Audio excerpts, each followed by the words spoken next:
Hi friends, मैं हूं SK और टेक्नो सेंस में आप सबका स्वागत है।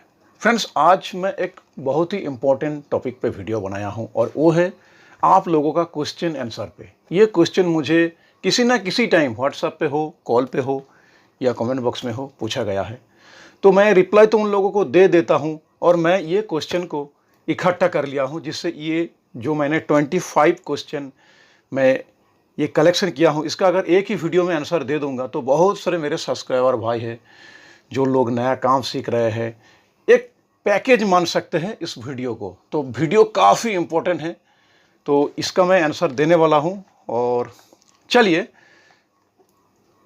और जो लोग इस क्वेश्चन आंसर के वीडियो पे कंट्रोवर्सी स्टार्ट करते हैं उन लोगों को मैं पहले ही कह देता हूँ, ये मेरा व्यक्तिगत अनुभव है। मैं 20 इयर्स इलेक्ट्रॉनिक्स लाइन में हूँ। मैंने इलेक्ट्रॉनिक्स सब्जेक्ट में पढ़ाई भी किया हूँ, थ्योरी नॉलेज भी मैंने हासिल किया हूँ, प्रैक्टिकल नॉलेज भी मैंने हासिल किया हूँ। इन दो मिला के मुझ में जो लगा, जो अनुभव हुआ है, उसी के आधार पर मैं ये आंसर देने जा रहा हूँ। कुछ लोग मेरे इस आंसर से किसी किसी जगह पे कुछ आंसर पे सहमत नहीं भी हो सकते हैं, उनके विचारधारा अलग हो सकता है। तो और भी मेरे कुछ सीनियर लोग भी हो सकता है, उन लोगों को भी ये अलग लग सकता है, लेकिन मैं यहाँ पे मेरा जो अनुभव रहा है इस सारे क्वेश्चन के साथ, वही मैं आंसर दे रहा हूँ। तो उम्मीद करता हूँ आप लोग इस सब्जेक्ट को समझने की कोशिश करेंगे। तो चलिए शुरू करते हैं और चलिए क्वेश्चन आंसर शुरू करते हैं।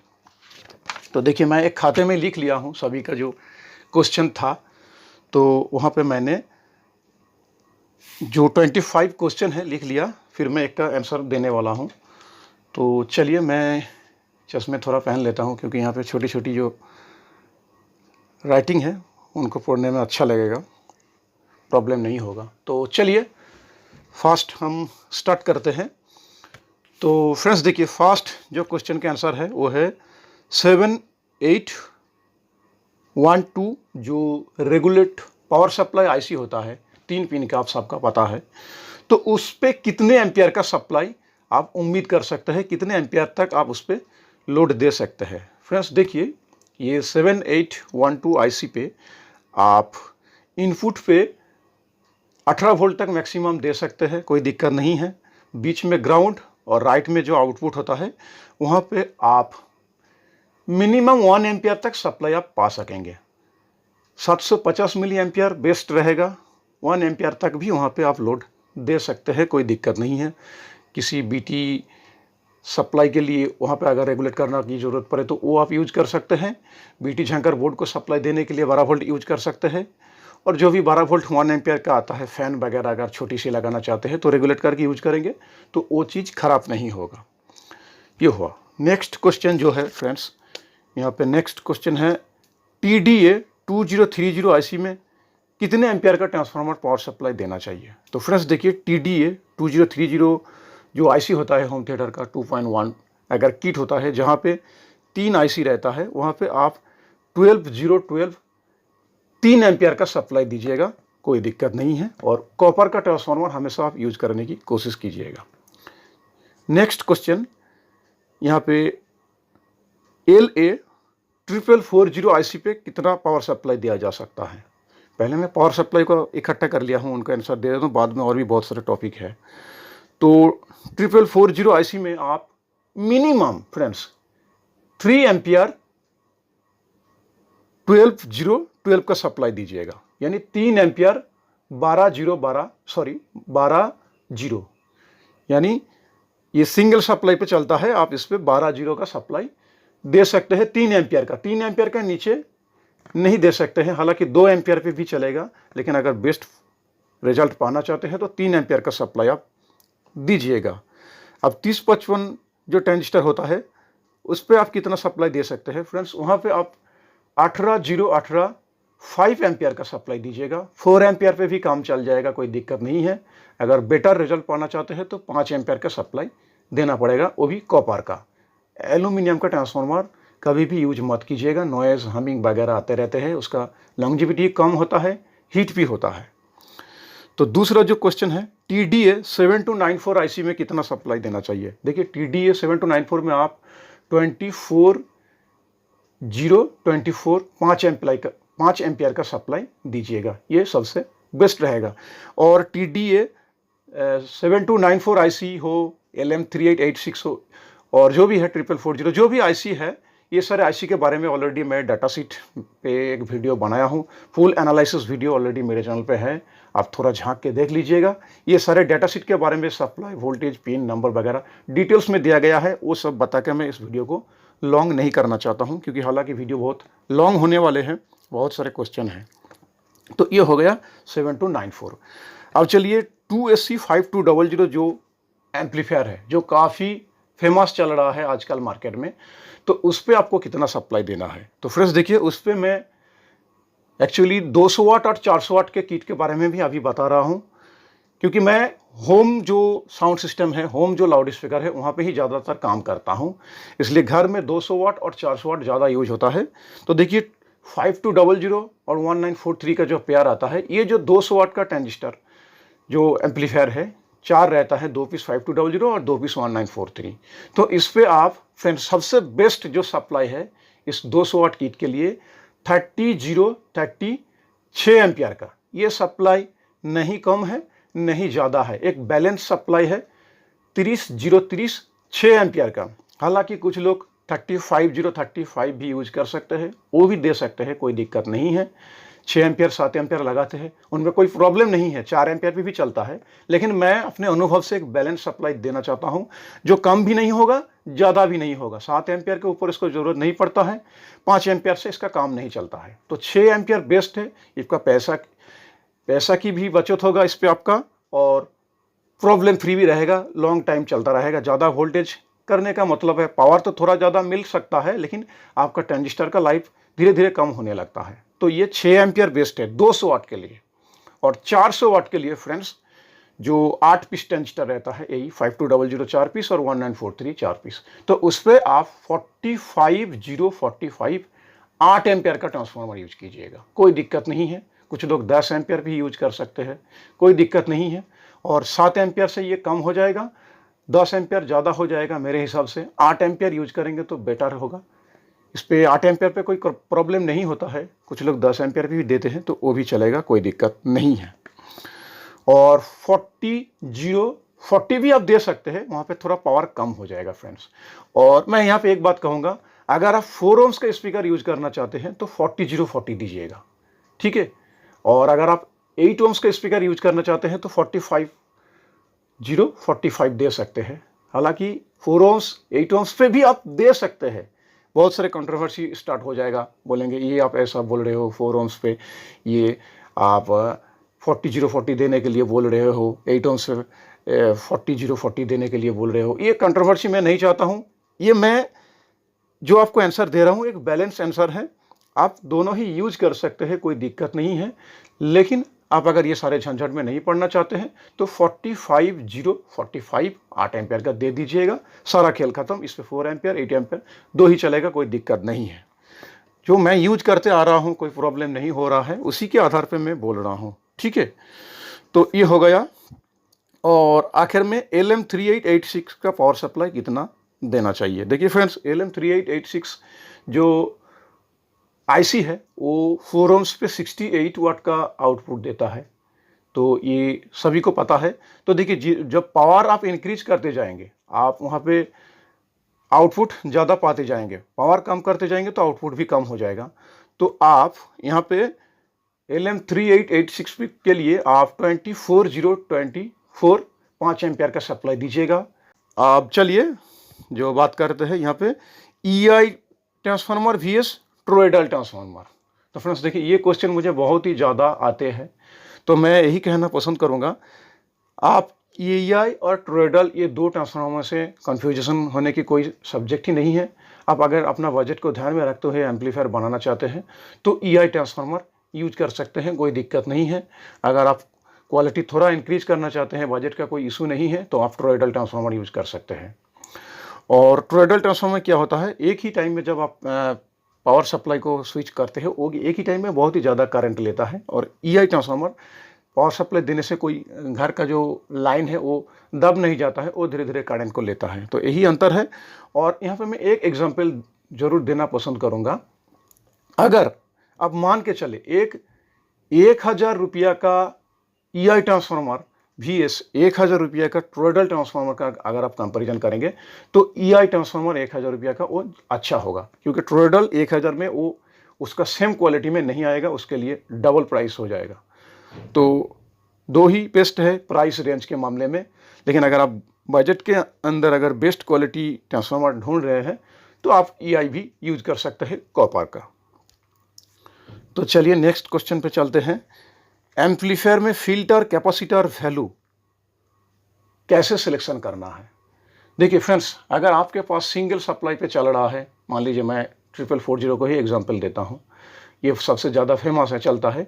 उनमें क्या होता है, 12 जीरो ट्रांसफार्मर रहता है, यानी सिंगल सप्लाई पे आप जो भी कैपेसिटर यूज करेंगे उस पर आप डबल कर दीजिएगा। 12 वोल्ट ट्रांसफार्मर 24 वोल्ट का कैपेसिटर दे दीजिएगा, ठीक है। 12 वोल्ट को 2 से गुना करके आप वहाँ पे 24 वोल्ट कर दीजिए। 24 वोल्ट तो नहीं मिलता है, 25 वोल्ट आप यूज कर सकते हैं, आपका कैपेसिटर ब्लास्ट नहीं होगा। कैपेसिटर ब्लास्ट होने का एक फॉर्मूला भी है फ्रेंड्स। देखिए, जब 12 वोल्ट को आप DC में फिल्टर करके डिकपलिंग करते हैं और जब कैपेसिटर में आप उनको स्टोर करते हैं, तब वहाँ क्या होता है, एक सब्जेक्ट हो जाता है। 12 वोल्ट AC अगर आप देते हैं तो मैं आपको दिखाता हूँ। 12 वोल्ट अगर आप देते हैं तो उनमें 1.4 गुना इंक्रीज होकर DC में कन्वर्ट हो जाता है। यानी अगर आप 12 वोल्ट एक सप्लाई देंगे तो उनमें 12 × 1.4 अगर आप गुना करेंगे तो 16.8 वोल्ट हो जाएगा।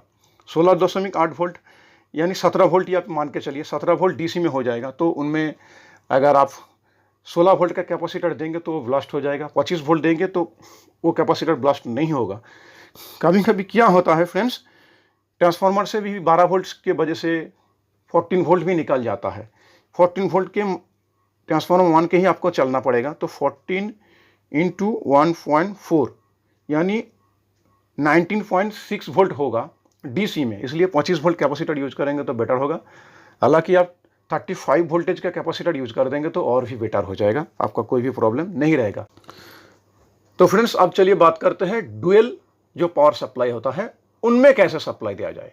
देखिए, डुअल सप्लाई का फॉर्मूला अलग टाइप का हो जाता है, क्योंकि डुअल पावर सप्लाई में क्या होता है, 2 कैपेसिटर सीरीज में रहता है। यानी अगर आप वहाँ पे 3030 का ट्रांसफार्मर यूज कर रहे हैं तो वहाँ पे आप 35 वोल्ट का भी कैपेसिटर यूज कर सकते हैं।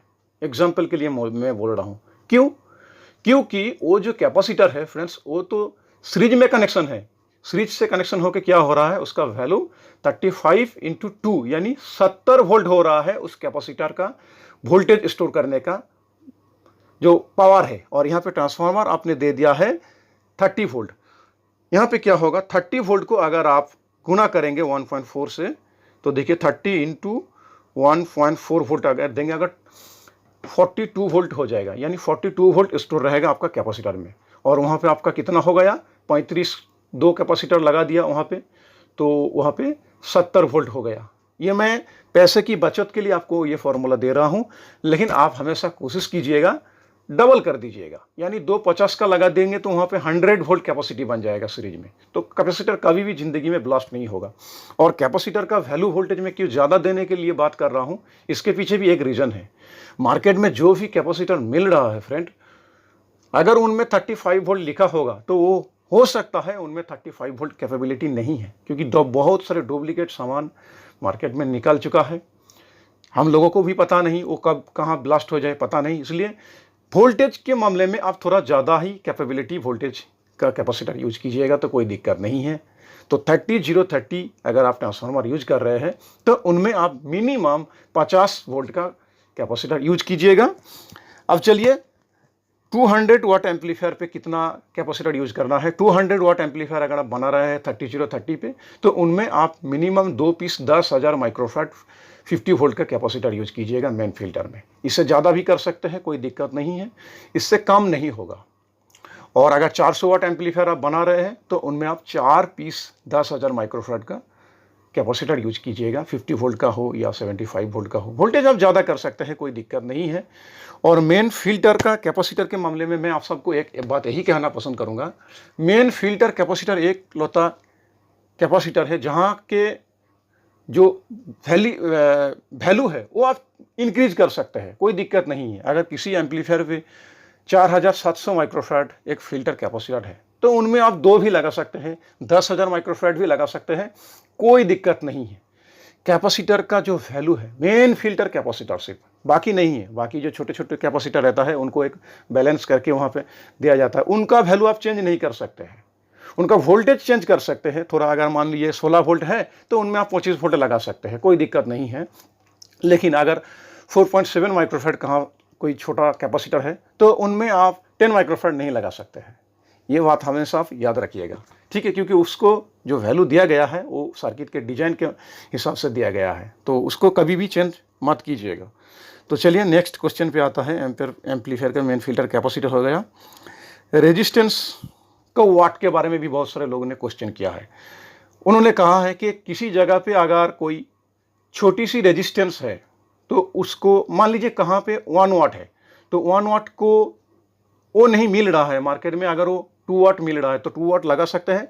देखिए फ्रेंड्स, किसी किसी जगह पे 2 वाट लगा सकते हैं, कोई दिक्कत नहीं है। लेकिन जहाँ से फ्यूजेबल यानी फ्यूज के लिए यूज किया गया, जैसे ये अगर ज़्यादा वोल्टेज आए या गर्म हो जाए उड़ जाएगा, उस प्रकार के सर्किट के लिए यूज किया गया, तो वहाँ पे आप वो वैल्यू चेंज नहीं कर सकते हैं। 1 वाट के जगह 1 वाट ही लगाना पड़ेगा। अगर किसी और दूसरे जगह पे जैसे सिग्नल जाने के लिए हो, किसी फीडबैक देने के लिए यूज किया गया है, तो वहाँ पे आप 1 वाट के जगह 2 वाट लगा सकते हैं, कोई दिक्कत नहीं है। लेकिन फ्यूजेबल के यूज किया गया रेजिस्टेंस का वैल्यू जो ज़्यादा है वो आप नहीं कर सकते हैं, यहाँ पे दिक्कत आ जाएगा, सर्किट खराब हो सकता है। तो ये हुआ रेजिस्टेंस के वैल्यू के बारे में। और सेकंड क्वेश्चन चलिए, मेन वॉल्यूम कंट्रोल, एम्पलीफायर का मेन वॉल्यूम कंट्रोल वैल्यू कितना होना चाहिए, ये क्वेश्चन मुझे बहुत ही ज़्यादा आता है। तो फ्रेंड्स देखिए, 3 वॉल्यूम कंट्रोल यूज किया जा सकता है एम्पलीफायर मेन वॉल्यूम कंट्रोल के लिए। 10 के भी यूज किया जा सकता है, 22 के भी यूज किया जा सकता है, 47 के और 50 के भी यूज किया जा सकता है। देखिए फ्रेंड्स, क्या है, अगर आप 10 के वॉल्यूम कंट्रोल यूज करेंगे तो क्या होगा, वॉल्यूम कंट्रोल को जब आप थोड़ा घुमाएंगे तो बहुत ही ज़्यादा साउंड इंक्रीज हो जाएगा, क्योंकि उसका जो टोटल जो रेजिस्टेंस है वो 10 के है। अब 10 के अंदर ही इसको घुमा रहे हैं, यानी ये जो टोटल है ये 10 के है। 10 के को ही आप यहाँ से 50% देते हैं तो यहाँ पे 5 के इंक्रीज हो रहा है, यानी 5 के पे ही ये क्या होगा, बहुत ही ज़्यादा सिग्नल एम्पलीफायर के इनपुट में चला जाएगा। और बहुत ही ज़्यादा देंगे, अगर 100 के देंगे तो क्या होगा, 100 के में क्या होता है, तो 100 के यानी बहुत इस रेजिस्टेंस को 100 के बनाया गया है। 100 के इसका टोटल वैल्यू है जो ऐसे घूम के आता है। तो यहाँ पे जब आप ऐसे इसको करेंगे तो थोड़ा ही वॉल्यूम कंट्रोल इंक्रीज होगा, क्योंकि यहाँ पे इधर बाकी इधर पे और भी 90 के का वैल्यू पड़ा है।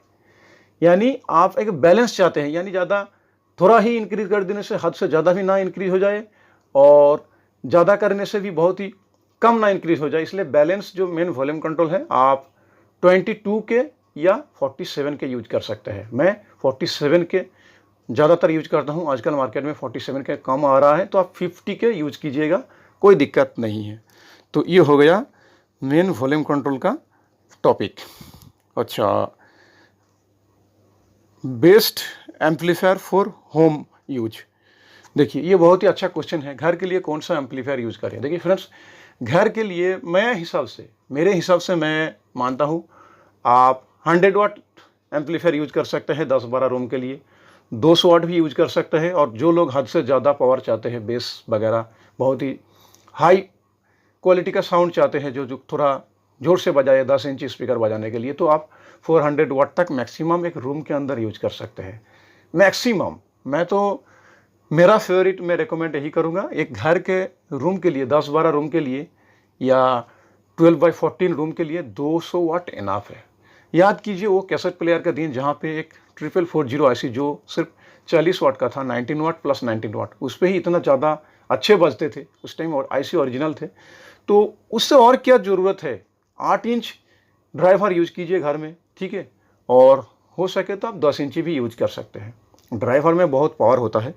तो इस प्रकार की एम्पलीफायर आप यूज कीजिएगा। मैक्सिमम 400 वाट में रेकमेंड करता हूँ। जो लोग ज़्यादा चाहते हैं, कभी कभी आउटडोर पे भी यूज करना चाहते हैं, तो उसके लिए 400 वाट। ब्लूटूथ जो मॉड्यूल है उनके लिए बेस्ट सप्लाई क्या है? जो ब्लूटूथ मॉड्यूल आते हैं फ्रेंड्स, मैं आपको दिखाता हूँ। यहाँ पे देखिए, जो इस प्रकार की जो मॉड्यूल आता है लोकल, जो इसका सप्लाई क्या होना चाहिए। देखिए फ्रेंड्स, इस प्रकार के मॉड्यूल पे तो आप 500 मिली एम्पियर का ट्रांसफार्मर यूज कर सकते हैं, ठीक है। 750 मिली एम्पियर भी यूज कर सकते हैं, 1 एम्पियर भी आप यूज कर सकते हैं, कोई दिक्कत नहीं है। आपको वोल्टेज को रेगुलेट कर लेना है 7805 आईसी की मदद से, 5 वोल्ट वहाँ पे हो जाएगा, तो आप यूज कर सकते हैं, कोई दिक्कत नहीं है। और इस प्रकार की किट के मॉडल के बारे में मैं एक बात कहूँगा कि ये हमिंग नॉइज़ भी अगर करता है तो ऐसा नहीं एम्पलीफायर में प्रॉब्लम हो या सर्किट में प्रॉब्लम, ऐसा नहीं है। कभी कभी क्या होता है, आपने मार्केट से 2 मॉड्यूल खरीद के लेकर आया है, उनमें से मॉड्यूल भी ख़राब होता है, जिसके वजह से नॉइज़ होता है। हमने कई बार देखा है कि 2 मॉड्यूल खरीद के लाया हूँ, एक नॉइज़ हमिंग हो रहा है, एक नहीं हो रहा है, तो इस प्रकार से भी होता है।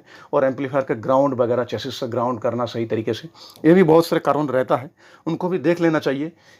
कोई भी प्रॉब्लम एम्पलीफायर का एक करंट के वजह से नहीं होता है फ्रेंड्स। तो चलिए नेक्स्ट क्वेश्चन करते हैं। हाँ, स्पीकर का आरएमएस पावर के बारे में, ये भी बहुत अच्छा क्वेश्चन है। तो फ्रेंड्स देखिए, इस टॉपिक पे भी मैं वीडियो बनाया हूँ, ये थोड़ा लंबा हो जाएगा, यहाँ पे मैं थोड़ा ही आपको बताता हूँ।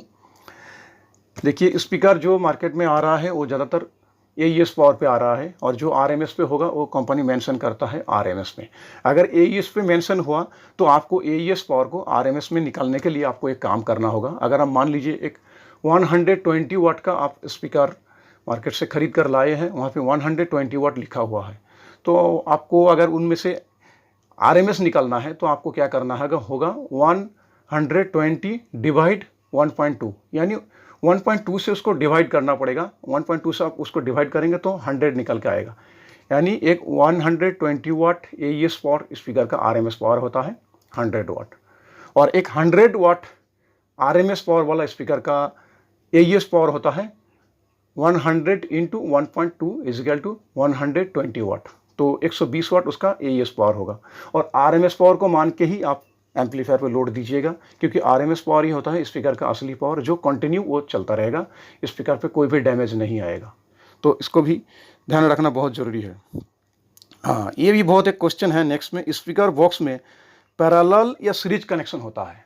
तो फ्रेंड्स देखिए, अगर मान के चले यहाँ पे जो मेरा एक 3 वे है, इस पर क्या है, 3 स्पीकर है, एक 8 ohms का स्पीकर है, एक 8 ohms का ट्विटर है, एक 4 ohms का ऊफर है, या 4 ohms का जगह आप 8 ohms का भी ऊफर हो सकता है। तो वहाँ पे क्या है, इसको मैं और भी आसान तरीके से बता रहा हूँ।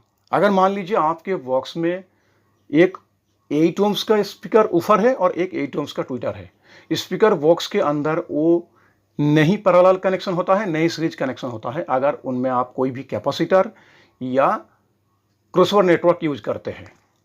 देखिएगा, अगर कोई स्पीकर बॉक्स में एक 8 ohms का ऊफर है और एक 8 ohms का ट्विटर है, तो उनमें हालांकि अगर हम पैरेलल कनेक्शन करते हैं तो 4 ohms हो जाएगा, 4 ohms। लेकिन आप अगर चेक करेंगे, मेन ऊफर जो होगा, ऊफर का कॉइल को ही वो मीटर, डिजिटल मीटर में वो दर्शाएगा। ऊफर का जो ओम्स रहेगा स्पीकर का, वही स्पीकर बॉक्स का ओम्स रहेगा, क्योंकि मिड रेंज हो, ट्विटर हो, जो भी रहता है उनमें क्रॉसओवर के द्वारा कनेक्शन किया जाता है, कैपेसिटर वगैरह, सर्किट वगैरह रहता है। इसलिए ऊफर के साथ डायरेक्ट वो जो बाकी ट्विटर हो, मिड रेंज हो, वो नहीं पैरेलल कनेक्शन होता है, नहीं सीरीज कनेक्शन होता है। पैरेलल सीरीज कनेक्शन हम उसी को कहते हैं जो डायरेक्ट प्लस से प्लस और माइनस से माइनस जुड़ जाता है, या उसको हम सीरीज कनेक्शन कहेंगे जिससे प्लस के साथ माइनस जुड़ा हुआ है और दो जो पॉइंट निकल के आ रहा है सीरीज कनेक्शन हो रहा है, उसी को हम कहेंगे अगर डायरेक्ट कनेक्शन होगा दो स्पीकर के बीच। तो ध्यान रखिएगा, स्पीकर बॉक्स का ओम्स मेन जो ऊपर रहता है उसी को दर्शाता है। इस टॉपिक पे मैं एक अलग वीडियो बना दूंगा डिटेल्स में, तो आपको पता चल जाएगा, मैं प्रैक्टिकली दिखा दूंगा नेक्स्ट वीडियो पे, ठीक है। तो यहाँ पे ट्विटर यूज विदाउट क्रॉसओवर, हाँ ये भी एक बहुत अच्छा क्वेश्चन है। तो क्या है, देखिए ये बहुत ही एक अलग टाइप का क्वेश्चन है। ट्विटर में ज़रूर क्रॉसओवर नेटवर्क यूज़ करना चाहिए, नहीं तो ट्विटर आपका ख़राब हो सकता है। और सिर्फ एक कैपेसिटर की मदद से हम इसको खाली छुड़ा नहीं सकते हैं, क्योंकि वो ट्विटर उड़ सकता है। क्रॉसओवर नेटवर्क में एक अलग सर्किट रहता है, उनमें 2.2 ओम सीरीज में रेजिस्टेंस रहता है, फिर वहाँ पे 3.3 माइक्रोफैराड हो या 4.7 माइक्रोफैराड हो, 250 वोल्ट का एक कैपेसिटर रहता है, पॉलीप्रोपाइलिन हो, वो इलेक्ट्रोलाइटिक हो या नॉन पोलर हो, तो वो सर्किट बहुत ज़रूरी हो जाता है। क्रॉसओवर यूँ ही नहीं मार्केट में मिल रहा है, इतना ही महंगा ये यूँ ही नहीं है, लोग ऐसे ही इनको नहीं खरीदते हैं। तो आप हमेशा कोशिश कीजिएगा, अगर आप स्पीकर बॉक्स बना रहे हैं तो कम से कम एक क्रॉसओवर नेटवर्क यूज़ करने की, क्योंकि क्रॉसओवर नेटवर्क फ्रीक्वेंसी को डिवाइड करता है। क्रॉसओवर नेटवर्क का काम ही है, जिस काम के लिए स्पीकर बनाया गया, जैसे लो फ्रीक्वेंसी के लिए अगर ऊफर को बनाया गया तो उनमें फिर लो बेस को ही वो सेंड करेगा, मिड फ्रीक्वेंसी के लिए बनाया गया तो ट्विटर में वो हाई फ्रीक्वेंसी को सेंड करेगा, और ये काम क्रॉसओवर नेटवर्क करता है, फ्रीक्वेंसी को डिवाइड करके वहाँ पे जो फ्रीक्वेंसी चाहिए वही सेंड करता है। तो क्रॉसओवर नेटवर्क यूज़ करना बहुत ही ज़रूरी हो जाता है फ्रेंड्स। अच्छा, ये हो गया। और नेक्स्ट क्वेश्चन, बीटी झंकार बोर्ड लगाना चाहिए या नहीं चाहिए? ये भी बहुत अच्छा क्वेश्चन है। बीटी झंकार का मतलब है जो झंकार बोर्ड है वो है, मैं आपको दिखा दूंगा, अभी यहाँ पे थोड़ा निकालना पड़ेगा। तो वो बेस या ट्रिबल को इंक्रीज कर देता है किसी भी एम्पलीफायर पे अगर आप वो लगाते हैं। तो देखिए फ्रेंड्स, मैं बीटी झंकार बोर्ड कैसे लगाते हैं, क्यों लगाना चाहिए, सप्लाई क्या है, इस टॉपिक पे मैं वीडियो बनाया हूँ, अब जाकर देख सकते हैं। और मैं कहूँगा किसी एम्पलीफायर में अगर आपका अच्छे क्वालिटी का एम्पलीफायर है तो उनमें बीटी झंकार बोर्ड लगाने की ज़रूरत नहीं है। बीटी झंकार बोर्ड अगर आप लगाते हैं, साउंड का जो मीठापन है वो ख़त्म हो जाता है और मिड फ्रीक्वेंसी खास करके वो ख़त्म हो जाता है।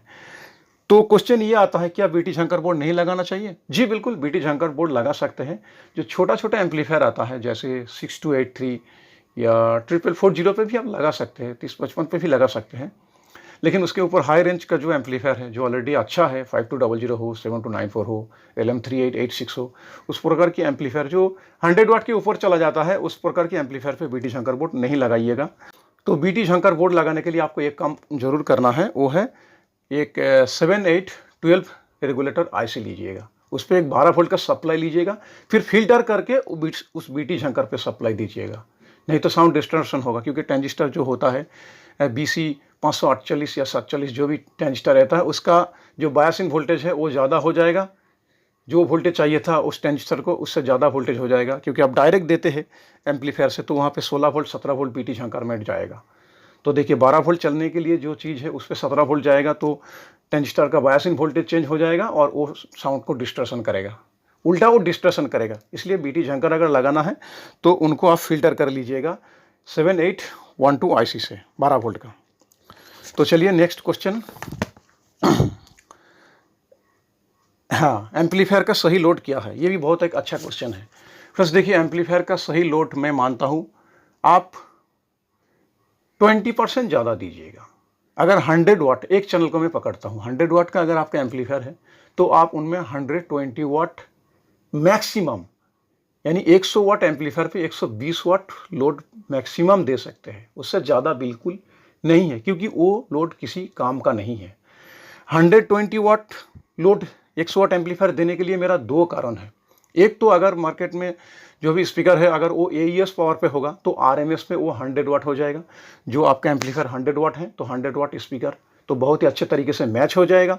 अगर मार्केट में मिलने वाला स्पीकर 120 वाट RMS पावर पे भी हुआ तो भी कोई प्रॉब्लम नहीं होगा, क्योंकि थोड़ा अगर 20% ज़्यादा लोड रहेगा तो एम्पलीफायर पे कोई दिक्कत नहीं रहता है, उल्टे वो अच्छा ही होता है। क्योंकि स्पीकर ऐसा होता है कभी कभी उनमें पावर थोड़ा फरफराने लगता है अगर उनमें स्पीकर में जान नहीं होता है। तो ये हो गया फर्स्ट क्वेश्चन। और एम्पलीफायर के ओम्स के बारे में मैं यही एक बात बताऊंगा, यहाँ पे भी एक क्वेश्चन है। अगर आपका एम्पलीफायर 4 ओम्स का है तो आप उनमें 4 ओम्स का स्पीकर भी लगा सकते हैं, 8 ओम्स का भी स्पीकर लगा सकते हैं। लेकिन अगर आपका एम्पलीफायर मान लीजिए 8 ओम्स को सपोर्ट करता है, 4 ओम्स का सपोर्ट नहीं करता है, तो आप उस एम्पलीफायर पे 8 ओम्स भी दे सकते हैं, 16 ओम्स भी दे सकते हैं, लेकिन कभी भी उस 8 ओम्स सपोर्ट करने वाला एम्पलीफायर पे 4 ओम्स का स्पीकर आप नहीं यूज कर सकते हैं। इस बात को आप हमेशा ध्यान में रखिएगा। यानी सिंपल लैंग्वेज में ये समझ लीजिए, एम्पलीफायर का ओम्स जो मैच करता है, जो सपोर्ट करता है, वो भी दे सकते हैं और उससे ऊपर भी दे सकते हैं, लेकिन कभी भी एम्पलीफायर जो ओम्स को मैच करता है, 4 ओम्स हो 8 ओम्स हो, उससे नीचे का ओम्स आप एम्पलीफायर पे नहीं दे सकते हैं। इससे एम्पलीफायर हीट भी होगा और स्पीकर उड़ने का भी चांस रहेगा। क्योंकि एम्पलीफायर 4 ohms को आउटपुट कर रहा है और आप उनमें 2 ohms स्पीकर लगा दिया सीरीज पैरेलल जो भी करके, तो वो स्पीकर उड़ने का चांस रहेगा और एम्पलीफायर भी हिट होगा। तो ये भी एक बहुत अच्छा क्वेश्चन है। तो ये हो गया एम्पलीफायर हैमिंग क्यों होता है।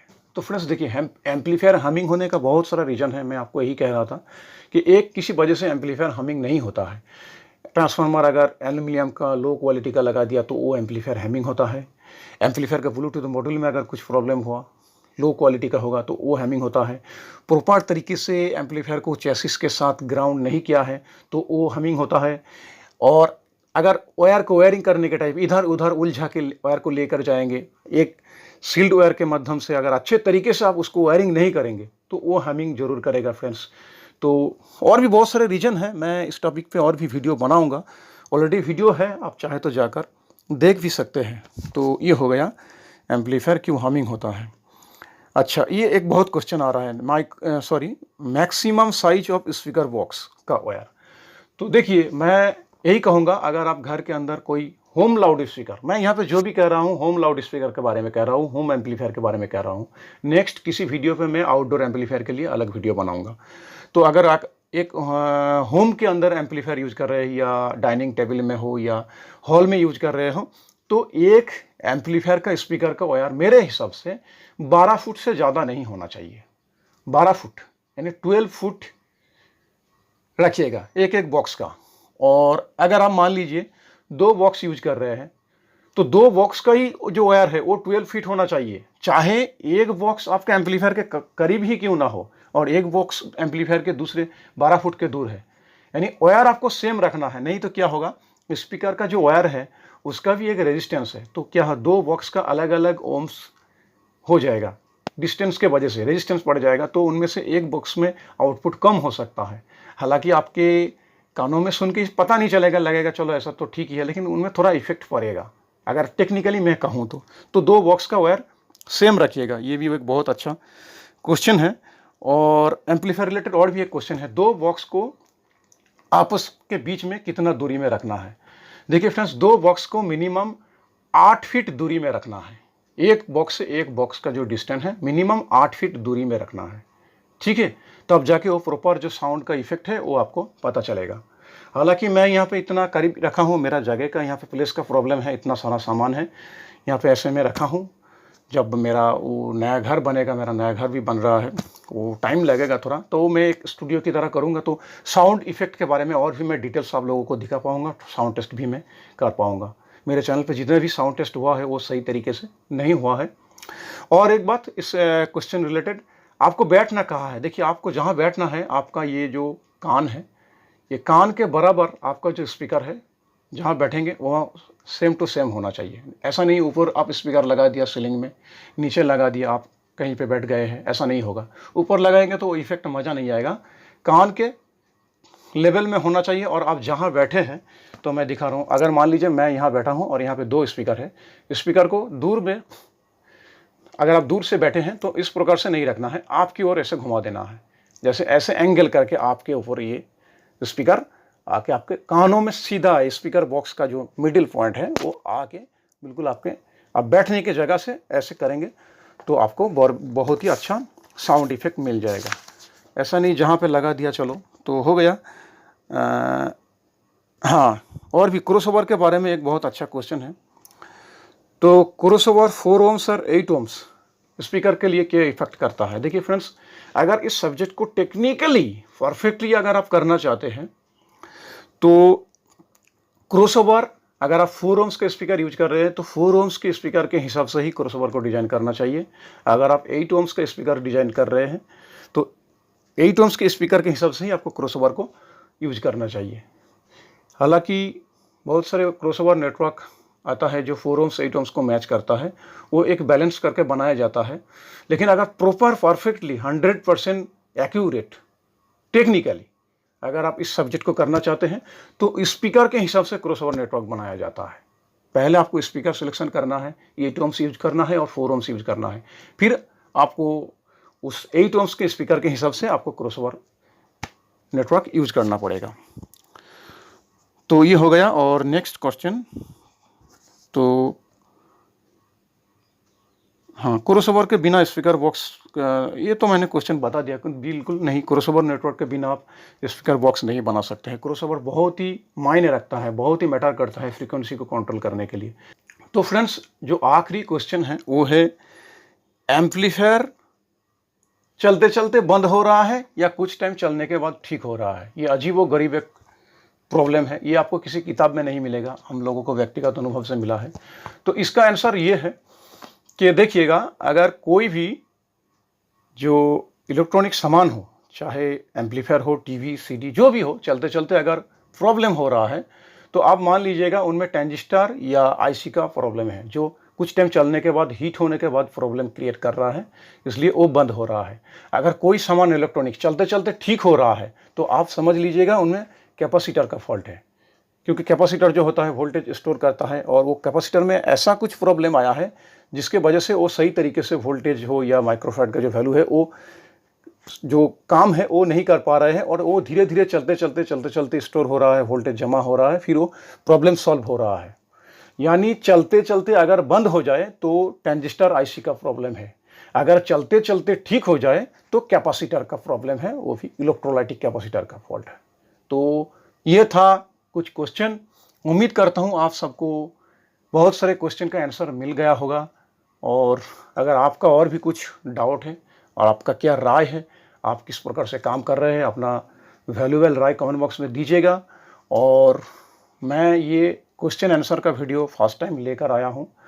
नेक्स्ट किसी वीडियो पे मैं कमेंट बॉक्स को पढ़ूंगा, जिनमें से आप सबका नाम भी आएगा, कौन कौन बंदा क्या क्या क्वेश्चन किया है, वो सबको लेकर मैं वीडियो बनाऊंगा। हालांकि ये क्वेश्चन आंसर चलता रहेगा, ये करना बहुत ज़रूरी है, क्योंकि बहुत सारे लोग क्वेश्चन करते हैं और आप लोगों का सपोर्ट बहुत ही ज़रूरी है।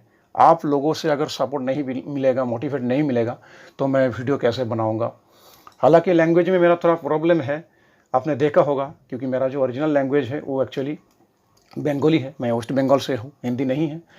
लेकिन आप लोग बहुत सपोर्ट किया है, कुछ लोग नेगेटिव कमेंट भी करते हैं, तो मैं उन लोगों को यही कहूँगा कि देखिए, एक इंसान हर कोई नहीं जान सकता है। मैं एक यूट्यूबर हूँ, जो भी सीख पाया हूँ, इलेक्ट्रॉनिक सब्जेक्ट एक समंदर की तरह है। अब मान लीजिए मैं उनमें 0.1% ही सीख पाया हूँ, थोड़ा ही सीख पाया हूँ। जो भी सीख पाया हूँ वही आप लोगों के साथ शेयर करता हूँ। मैं आप लोगों को सिखाने की कोशिश नहीं करता हूँ, मुझ में वो नॉलेज नहीं है मैं किसी दूसरे बंदे को सिखाऊं, मैं हेल्प कर रहा हूं एज ए फ्रेंड। अगर मेरी इस अनुभव, अगर आप लोगों का कुछ भी काम आए, तो ये सबसे बड़ी बात है। मैंने जो सीखा हूं वो अगर किसी के काम में आए, तो इससे बड़ी खुशी और क्या हो सकता है। तो फ्रेंड, बस आज के वीडियो पे बस इतना ही। और जो लोग नए आए हैं, प्लीज़ आप सब सब्सक्राइब जरूर कीजिएगा। प्लीज़, आप लोग वीडियो देखते हैं, सब्सक्राइब नहीं करते हैं।